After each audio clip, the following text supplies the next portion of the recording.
I'm Lucas. And I'm Ashley, and we are New Monster. New Monster. New Monster is me and you and Adam. That does our videos.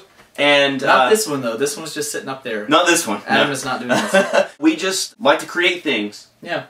That's what we do. Yeah, and now we're vlogging. We're vlogging because sometimes we like to open some toys, and right now we're going to talk about John Carter of Mars. John Carter of Mars is coming out this weekend. I know nothing about this topic, so we're all going to learn together. I am really excited about this movie. This movie is going to be so much fun. It's set in the early 1900s. Sure. And it is written by Edgar Rice Burroughs, originally, who created Tarzan. Oh. And it's based on the book Princess of Mars. Okay. I'm really excited about this. Everyone knows I'm a huge Masters of the Universe fan. Sure. And I think this is the closest thing I'm going to get to a He-Man movie in a really long time. But it's not even a He-Man movie. Is No, He-Man it's not. based off of this? No, not at all. Then how could you even say it just it's feels close to like He-Man? that. It's this kind of, remember, space barbarians. Right. And that's kind of the closest thing I'm going to get for a while. So it's this guy wearing a belt around his chest and a sword, and he jumps really high. Okay, that's a barbarian, kids. So I am really excited about this movie. You are? I didn't notice. I am. didn't notice for the first time you came alive. Okay, the story is about 100 years old?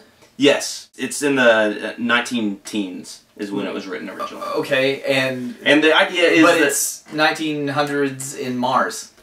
Yes, any of it on Earth? Yes, the beginning of it is John Carter was actually a Civil War soldier, veteran. And he actually goes to Mars.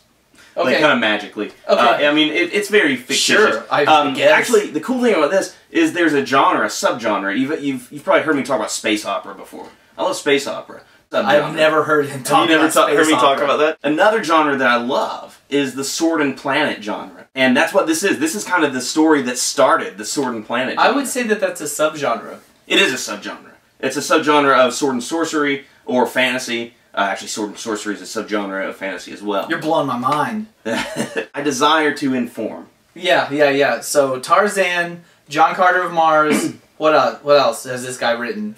That guys should care about. There's some girls out there that are just like, heck yeah, but dudes, come on.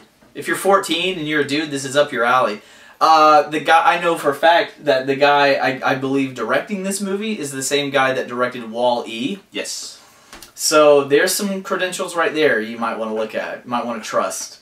I am really excited. It looks, okay, a lot of you are like, it's got to be a CG fest. Well, yeah, it is. Did you really think that Jim Henson's Muppet Factory was going to be making these giant puppets? They could have. It would have cost a lot of money and been ridiculously long to film. But the CG looks fine to me. I'm in the mood to get over it.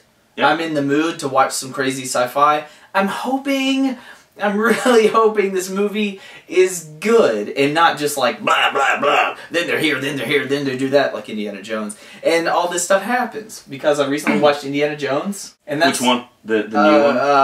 Last Crusade. Last Crusade, which is a good one. It's a great one, but it was just like, and then they were here and this happened, and then all of a sudden they were right here and this happened. And the story I couldn't really pull together. I'm hoping with John Carter that it's just like, it flows well. It's not as choppy as Indiana Jones, even though I love Indiana Jones. I want it to flow. As I've already said, I'm really excited about this movie. I'm glad. And we're going to, I'm gonna try to go see it, and I hope everyone tries to see it. Yeah. And goes. While we're talking here, I want to point out that you may notice our videos look a little different. I hope so.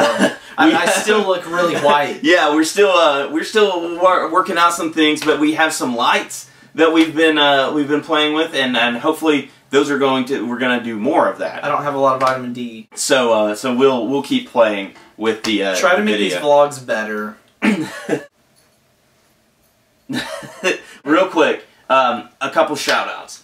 Yes! I would like to shout out to Epic Chill that watches our videos, dude? And we've had some great feedback on people, and just a couple shout outs to some people that's been helping us. Yeah. like to thank Casey Lawson, who's been doing some fantastic work, really some cool graphic stuff. art. We're working on a logo, guys. Our friend Tim. Yeah, we got Tim. I can't pronounce your last name, Tim, but you've sent us some sweet drawings, and they're rock and roll awesome. And of course, most recently, Todd Preston, who has sent us some artwork as well. And we're going to see in the next few weeks if we can get some of that on this. And show off some of that artwork, because it is fantastic. You are correct. People are doing for us. You are correct. There was one thing that I meant to mention that I forgot, but it's a podcast that I like to listen to, and I reached out to him, and I was just like, I'm going to give you guys a shout out, whatever, just because I like you.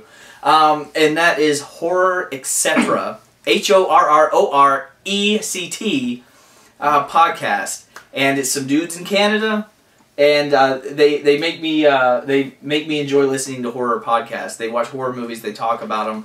They watch different shows and they talk about them. They actually had a Breaking Bad episode that was fantastic. So Horror Etc. What is check it about out. to happen was requested to come back. So.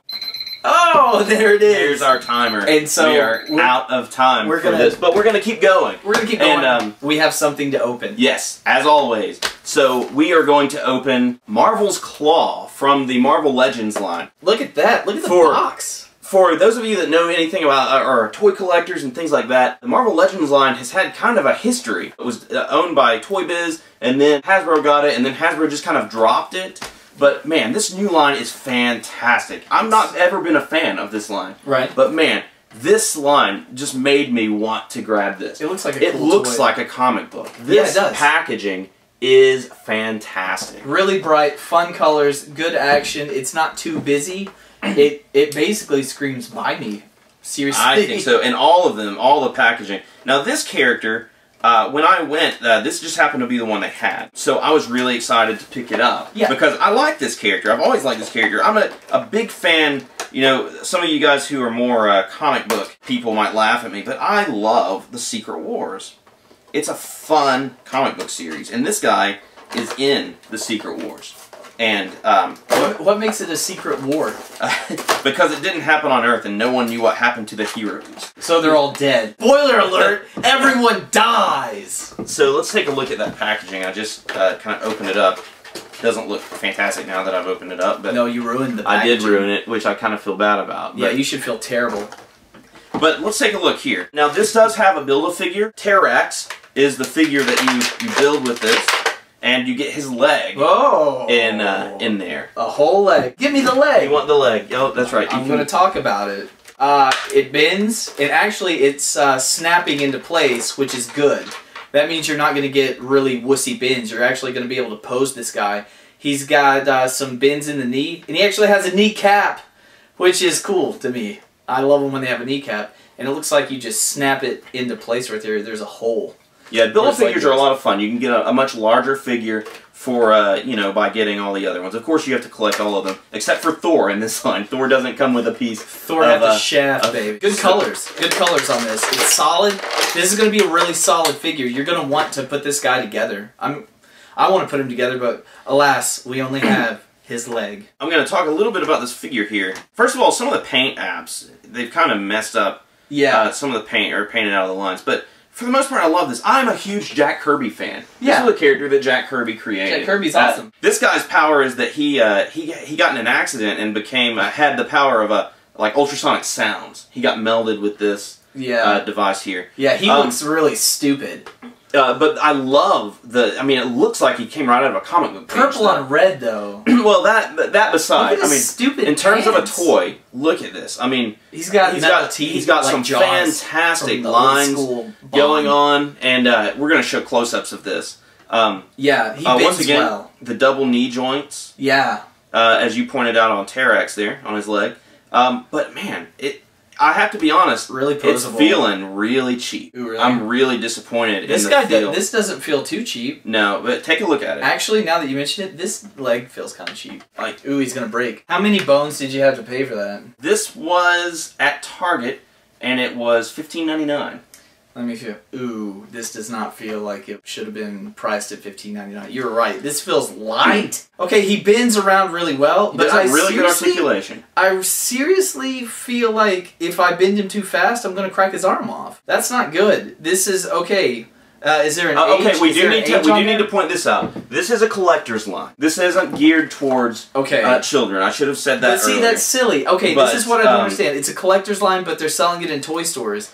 So basically, okay, that's kind of irritating. Hey, just 4+. It does say that. 4+. No, if I had a but that just means it's appropriate for them. Yeah, it means they're not gonna, choke on his head or whatever if they shove it in their mouth. But the fact of the matter is, even if he is really posable and he's got really bright colors, his face looks good. But you know what? Gosh, guys, if you're not collecting these and you want to play with them, dude, pass. Because A, he looks stupid.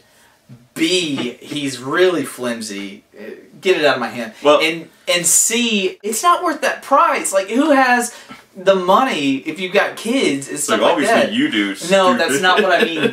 Dum-dum. No, just pass on. What's his name again? KLAW. No, let me. He doesn't even have a claw. Why is his name KLAW? I do want to say this. I do want to say this, that he was. I do like the figure as a figure. He looks good, but everything else is crap. But he does not feel good. I'm not feeling the feel of this guy. No. So that is Marvel's KLAW from the Marvel Legend line by Hasbro. So if you're looking for a good quality figure, I would pass on this guy. However, if you're looking for a cool looking figure to maybe set up on a shelf, then yeah, maybe grab him for your collection. Yeah, if you're looking for a figure that makes people say, "Why do you have this stupid figure?" Get stupid name KLAW instead of like Sonic Arm Man, which his name should have been. Alright, so that's pretty much this episode. Have fun cutting this one down. Once again, I'm Ashley. I'm Lucas. Be sure to check out the Horror Etc. podcast. Go to iTunes. And thank you for watching.